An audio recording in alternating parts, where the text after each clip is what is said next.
Halo, selamat datang teman-teman di channel 19x19 TV dengan saya Yonus Andrew. Jadi kali ini kita mau lanjutin ya review Hikaru no Go episode 3-nya kali ini. Jadi saya akan coba ya kita nonton bareng ya. Jadi mungkin saya sambil akan menjelaskan mungkin beberapa poin-poin ya yang mengenai atau yang bersangkutan dengan Igo. Jadi mungkin di sini teman-teman ada yang baru mengenal Igo atau belum tahu sama sekali Igo itu seperti apa gitu. Jadi mungkin nanti di pertengahan mungkin seperti biasa saya mungkin akan ada mempost ya berapa kali mungkin saya akan post dan saya akan coba menjelaskan hal-hal yang berkaitan dengan Igo gitu ya. Oke, kita langsung aja. Ini kemarin akhirnya nyari-nyari Hikaru. Akhirnya ketemu di apa? Di keluar stasiun ketemu. Shindo Hikaru. Paling Akira.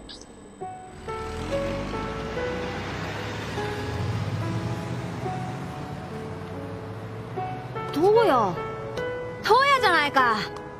どうしたんだよ。いや、囲碁大会には出なかったのか？君は？俺はチラッと覗いただけなんだけど。でもさ、あんなの初めてだったよ。俺より小さいやつなんかもいてさ、みんな真剣なんだよ。Pertandingan khusus anak-anak gitu. Tentu aja yang untuk dewasa pun ada juga gitu. Jadi ちょっ kadang ada と kayak 感 gitu. 動だよ。感動？君は真剣になったことがないの？真剣？手を見せてくれないか？手？特に爪がすり減っているわけでもない。ご一緒にいつも触れている手とは到底思えない。なんなんだよ。 Ya, ini sebenarnya waktu saat ini ditayangkan di Indonesia juga waktu itu banyak yang ngomong ya. Kalau orang yang sering main Igo kayak apa kukunya tuh kayak nggak. Kalau tadi kan akhirnya kan main lihat ya jarinya Hikaru tuh kok kelihatan kayak jari orang yang nggak pernah main Igo. Sebenarnya sih sama aja kok. Jadi pemain Igo profesional pun ya sebenarnya kukunya juga sama aja nggak berusak atau gimana karena kita pakai batu gitu terus jadinya kegores-gores. Ya mungkin nggak kayak mengkilap juga ya. Sebenarnya kayak pada orang umumnya aja gitu. Jadi sebenarnya nggak bisa dicek gitu. Oh kukunya pemain Igo tuh pasti kebarit-barit ya nggak gitu juga kan baik juga yang nggak gitu kan. Ada juga kok yang merawat kok yang perempuan itu merawat bagus gitu. Nggak ya ini sekali lagi bukan berarti seperti itu ya gitu. Cuman ini ceritanya dibuat seperti itu gitu. Jadi akhirnya penasaran kalau pengen lihat kuku jarinya Hikaru. Nah, dilihat gitu. Oh, kok ternyata ini ya masih mulus ya. Berarti dia jarang memainkan Igo gitu, jarang main pakai batu. Ya sebenarnya nggak gitu juga gitu ya. Ya, jadi sebenarnya itu ini kok ya nggak bisa jadi patokan semua pemain Igo tuh kukunya rusak atau gimana ya. ごめん。君はプロになるの？プロ？俺がプロ？そんなの考えたことねえよ。トウヤプロになるつもりなのか？なるよ。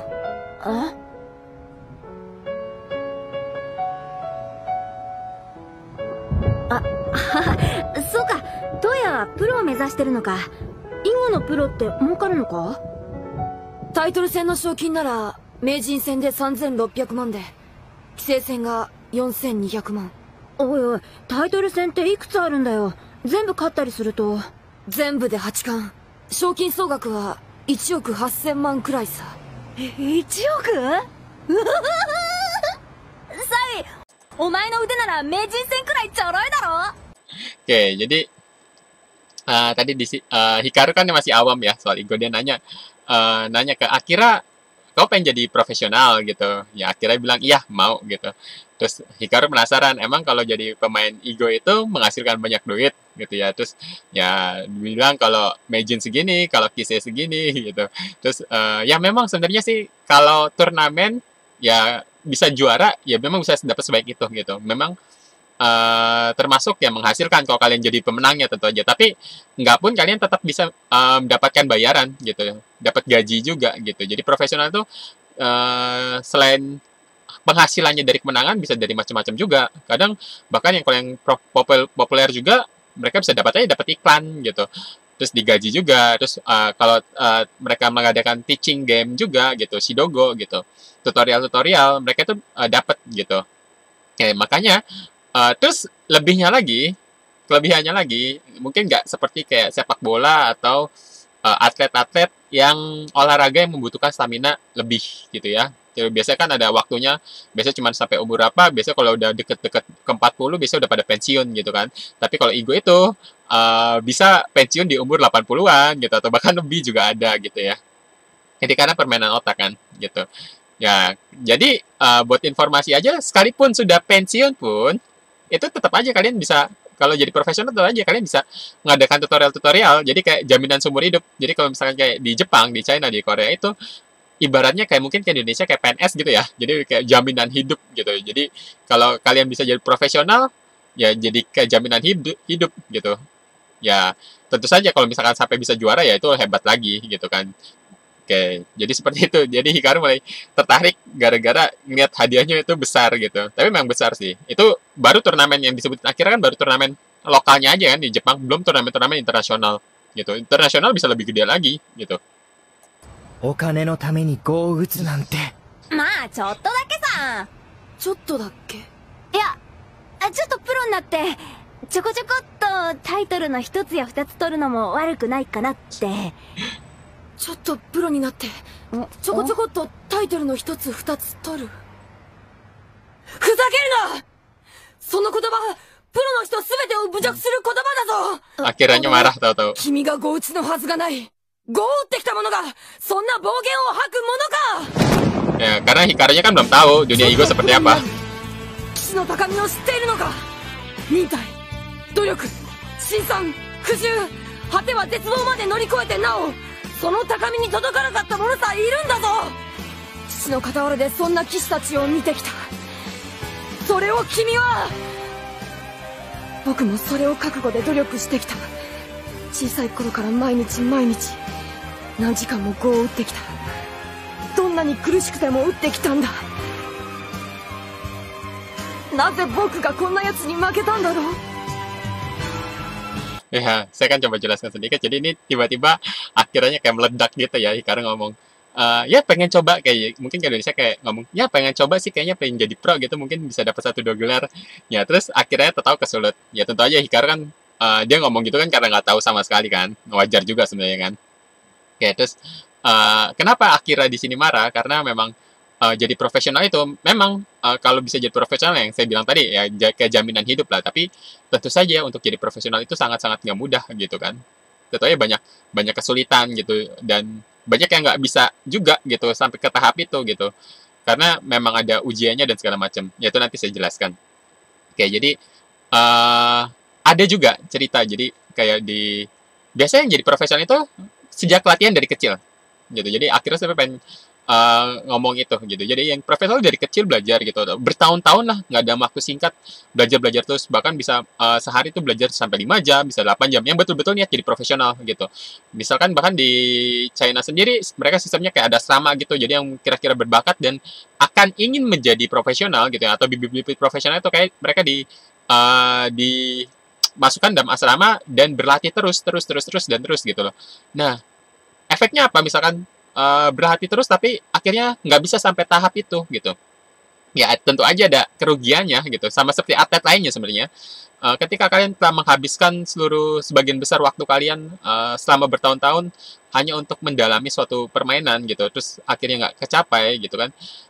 Akhirnya jadi profesional nggak bisa, tapi ilmu-ilmu lainnya pun kalian kurang dengan orang-orang lainnya gitu pada umumnya. Makanya ada juga yang drama. Awalnya mungkin drama Korea, ada yang namanya, kalau Jepang adaptasinya jadi ReZero Shinyusain gitu. Jadi kayak ceritanya adalah orang yang gagal jadi profesional, akhirnya terpaksa harus nyerah. Dia menyerah gitu untuk jadi profesional. Akhirnya dengan keterbatasan karena dia sebagian besar waktunya dihabiskan buat belajar Igo doang. Ya kan tentu aja nggak punya keahlian-keahlian yang mumpuni untuk di kehidupan nyata gitu loh. Jadi risikonya di situ. Yaitu dijadikan drama gitu dan cukup bagus. Oke, nanti kapan-kapan kita bisa review juga. Nah, jadi seperti itu gitu loh. Jadi ada pertaruhannya gitu. Jadi profesional nggak cuman pengen terus dapetin gelar terus nanti coba gitu, kayaknya bisa ya, kayak seenteng itu Hikaru ngomong. Makanya di sini akhirnya kayak tersulut gitu, karena lingkungannya sendiri, lingkungan profesional, dia tahu sendiri bagaimana beratnya jadi profesional gitu ya. Karena memang banyak yang misalkan mau mati-matian pun pengen jadi profesional pun terus nggak bisa juga ya, itu memang banyak juga gitu, sama seperti atlet umumnya gitu, taruhannya pun besar kalau ternyata gagal gitu ya. Oke, kita lanjut. 今から一曲歌ないか。僕はプロになる。いずれなる。君が苦もなくプロになり、あっさりタイトルを取るというのなら、こんなところで僕に負けては話になるまい。 Diajakin 今 main, から僕と歌おう。 ditantangin lagi さい、どうする？いいでしょう。 rematch. そう。僕とて神の一手を極めようという志に生きるのならば、こんなところで負けるわけにはいかない。新藤光は確かに初心者ではない。侮れない。ただ妙に古い定石を打つ。周作の小墨もそうだ。あの手は込みのない時代だから行使とされたんだ。そこだ。そこに彼を突き崩す気がある。こいつ怒っちゃってな。冗談だぜ、通じるだろ普通。冗談？ Oke, jadi saya jelasin sendiri. Di akhirnya ini dia lagi coba mikirin cari strategi buat ngalahin Hikaru ya, tentu aja saya sebenarnya kan. Jadi dia ngomong langkah Kosuminya kan, Hikaru di sini dia ingat pertandingan sebelumnya dia menggunakan pola Joseki lama gitu. 小墨もそうだ。 Jadi itu langkah Kosumi, atau di situ tulisannya Kosumi. Jadi langkah Kosumi itu langkah diagonal seperti yang sebelumnya saya sudah jelaskan ya. Ya, ini langkah Kosumi, langkah diagonal gitu. Jadi langkah ini langkah yang digunakan pada waktu itu sering. Sebenarnya sampai sekarang pun masih sering sih. Cuman dulu sangat sering karena dengan pikiran hitam nggak dapat, maksudnya putih nggak dapat bonus poin. Jadi hitam nggak ada kerugian di awal gitu, atau nggak. Sebenarnya justru hitamnya yang diuntungkan. Putih nggak dapat bonus poin, jadi nggak perlu main yang cari-cari poin-poin dalam jumlah besar gitu. Jadi simpelnya gini, Hikaru menggunakan pola metode langkah-langkah yang pada zaman dulu tidak ada bonus poin untuk putih gitu. Sementara sekarang kan ada gitu. Jadi akhirnya mikir pasti ada celahnya gitu. Pasti ada celahnya karena di awal nggak ngambil poin banyak, mungkin di situ ada celah buat putih nyerang gitu atau mendapatkan keuntungan. Ya, jadi mungkin akhirnya tadi sedang berpikir di sana seperti itu. Gitu, lagi mikirin strategi lah. こいつ怒っちゃってな。冗談だぜ、通じるだろ普通。冗談？本当に冗談？ああ、もうどいつもこいつも冗談の通じないやつばかりだ。大体な、この前の対局だってたった2目差の勝ちじゃん。それにさ、小学生相手にその程度のお前があっさりプロになってパパッとタイトルを取れるなんて全然思ってねえよ。光？この前の対局、私本気じゃありませんよ。あれは指導語です。指導語？指導語というのは、相手を正しい筋へ導いてやるのが目的です。指導者は、勝ちにこだわった無茶な打ち方はしません。じゃあとりあえずこいつよりは強いんだ。つっても、俺と同じただの小学生だからな。サイの方が強くて当たり前か。今、何と言いました、光？彼はただの小学生ではありませんよ。未熟ながらも輝くような一手を放ってくるのです。彼の一手一手に私自身が覚醒していくのを感じます。この子が成長したら獅子に化けるか竜に化けるか。 Ya mungkin itu salah terjemahan ya, bukan Sataku Sadar Besar. Maksudnya sayanya penasaran akhirnya kalau besar dia bakal jadi naga atau jadi singa gitu. Oke, jadi saya mau bahas sedikit tentang yang saya menyinggung di sini soal Shidogo gitu. Jadi di sini kan Hikaru ngomong dia nggak berpikiran kalau saya ini bisa jadi profesional karena dia lawan anak SD aja menangnya cuma 2 poin gitu, selisihnya 2 poin kan kecil di dalam permainan Igo gitu. Jadi pikirnya Akira ini sebenarnya cuma anak SD, sebenarnya kan nggak tahu Hikaru juga Akira ini sekuat apa gitu, karena tingkatnya kan sebenarnya udah setara profesional gitu. Terus sisanya ngomong kalau yang dilakukan itu sebenarnya Shidogo ya. Jadi Shidogo itu ya tutorial Go gitu lah, jadi main tapi bukan yang kita main dengan ingin menghancurkan lawan gitu, seperti yang sudah saya jelaskan sebelumnya. Jadi langkah-langkahnya yang lembut atau yang nuntun biar yang diajarinya itu ngerti gitu. Jadi memang bukan buat bener-bener menang dalam jumlah besar gitu atau menang dalam sekejap gitu. Itu yang namanya Shidogo gitu. Jadi itu wajar kok. Jadi nggak ada gunanya juga kita ngajarin orang tapi kok ngancurin gitu kan. Ya, jadi seperti itu. Terus karena itu makanya selisihnya dibuat saya, selisih tipis. Jadi kalau profesional lu bahkan bisa bikin yang skornya seimbang gitu. Nah, terus si Kare kan ngomong dia hanya anak SD gitu. Terus sayanya dia kayak ngebantah Hikaru lah gitu. Akira ini sebenarnya kuat loh gitu. Dia mau ngomong gitu, cuman kan mungkin ngegambarnya susah ke Hikaru yang mungkin awam banget soal ego gitu ya. Jadi sampai saya kan ngomong dia justru penasaran nanti suatu saat nanti Akira ini mungkin bisa jadi kayak sesosok singa atau naga, mungkin simbol seperti itu yang jadi dianggapnya sangat kuat. 彼の一手一手に私自身が覚醒していくのを感じます。この子が成長したら獅子に化けるか竜に化けるか、そして今その彼が牙を向いている。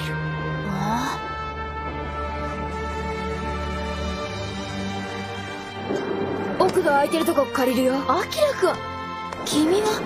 こんちは。あの子 Pada heboh. あの時のものすごい明らかに借りてみよう。そうだよ、あの子だよ。あ、ちょっと。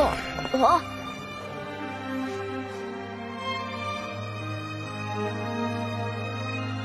どうぞ。あ、うん。かあ、こいつ平気でギャラリー背負ってるよ。 Ya, terus si Hikarunya tadi sempat ngomong kayak Akira baik-baik aja dikelilingin orang-orang seperti sebanyak itulah gitu. Oke, masih kalau situ dia begitu yakin bahwa ya bahkan tidak peduli ya. Maksudnya mungkin sebenarnya artinya dia mau ngomong Akira ini kok bisa tenang aja di samping orang banyak gitu. Karena memang ya kalau main kita kan biasa kalau teman-teman yang main online gitu, itu kan nggak ada penontonnya gitu ya. Tapi kalau misalkan suatu pertandingan gitu yang ditonton sebanyak ini, ya kadang memberikan pressure gitu loh. Kita dilihatin banyak orang, kadang ada juga kok yang bahkan jadi gugup gitu. Cuman yang bisa fokus sih, ya bisa ngilangin sekeliling gitu. Jadi fokus ke atas papan aja gitu, bisa gitu. Ya yang tentu aja kalau mau jadi kuat ya biasanya kalau profesional tentu aja udah biasa kayak gini ditontonin gitu, jadi udah nggak mikirin orang-orang sekitar. Tapi yang nggak biasa tentu aja ini jadi pressure kuat. Jadi Hikaru tuh dia belum main ego tapi pun dia udah ngerasain ini pressure-nya kuat ya, kok akhirnya bisa tenang gitu. どうぞ。あ、うん。かあ、こいつ平気でギャラリー背負ってるよ。互い戦でいいよね。互い戦って白に込みがつくやつ？僕が握ろう。Ya, jadi saya bahas sebentar. Jadi tadi Akira ngomong Tagaisen. Tagaisen itu istilah doang sih. Jadi itu sebutan nama untuk pertandingan yang tanpa handicap. Ya. Jadi pada pertandingan Akira versus Hikaru sebelumnya atau lawan saya sebelumnya itu pertandingan di mana nggak pakai nigiri. Ya nanti setelah ini akan ada proses nigiri ya teman-teman, nanti bisa lihat juga. Jadi proses tanpa nigiri itu yang kemarin dilakukan Hikaru sama Akira itu dianggapnya pertandingan dengan handicap. Jadi pertandingan pertama Akira lawan Hikaru itu pertandingan handicap. Hikaru dapat handicap 1 poin, satu batu gitu. Seperti yang sudah dijelaskan kemarin, karena Akiranya nggak dapat bonus poin. Cuman di sini Akira pengen sekali lagi, yuk coba main lagi ya, tanding lagi. Cuma sekarang pakai nigiri. Jadi tebak-tebakan ya, nanti kalian bisa lihat prosesnya. Ya, tapi sekarang jadi kayak lebih tanpa handicap lah gitu, simpelnya seperti itu. Ya, itu namanya Tagaisen gitu ya. Event game itu ya Tagaisen.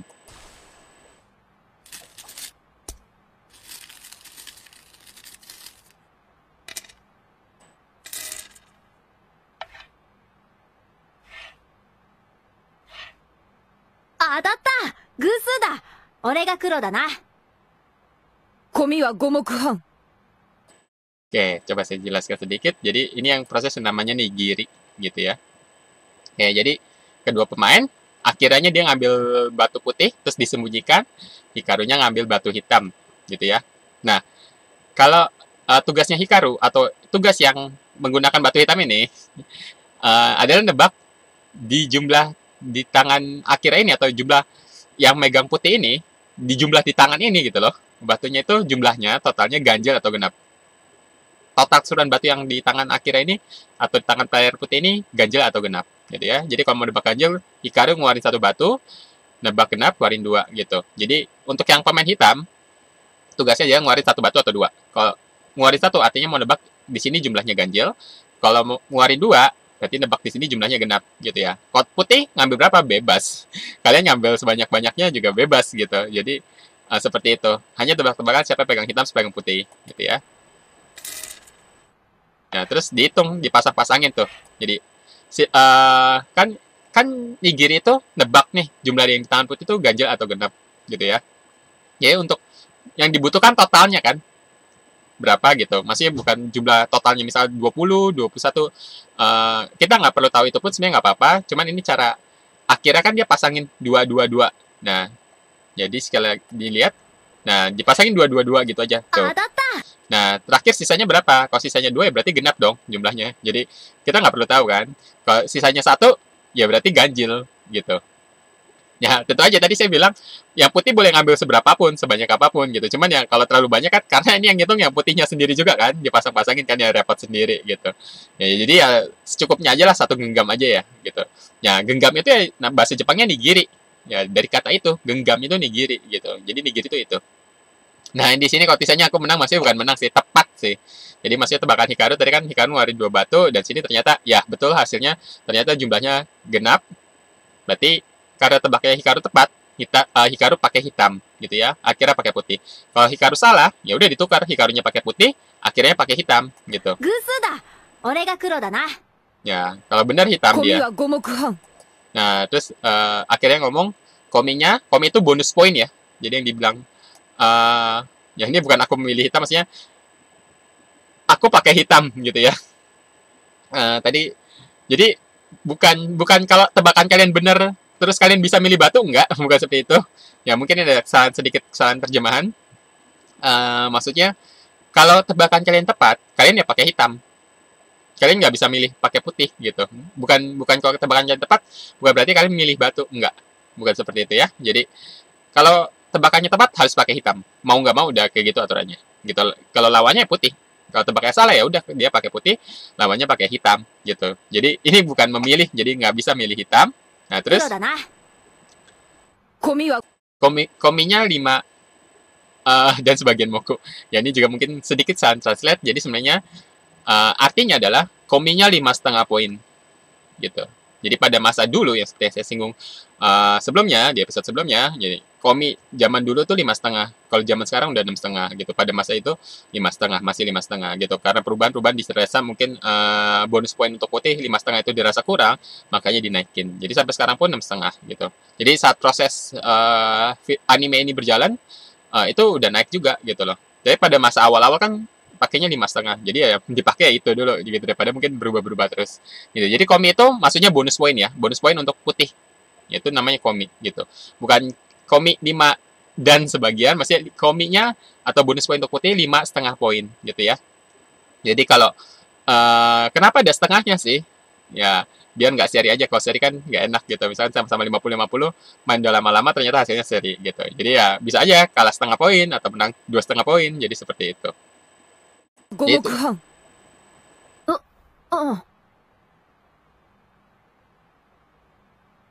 お願いします。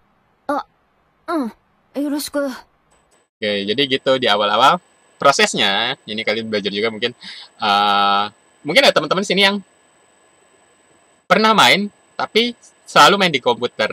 Gitu. Kalau di komputer masalahnya proses nigiri yang tadi, yang proses tebak-tebakan tadi, itu kan nggak bisa. Kita hanya otomatis gitu atau kadang kalaupun bisa pun kita milih ganjil atau genap gitu ya.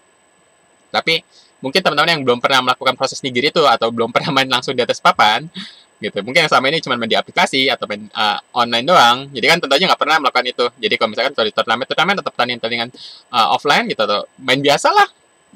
Nigiri itu prosesnya seperti itu. Ngambil batu, genggam, terus ngeluarin gitu loh. Nah, terus bener kan nih hasilnya? Siapa yang pakai hitam, siapa putih? Kalau tebakannya hitam benar, putih.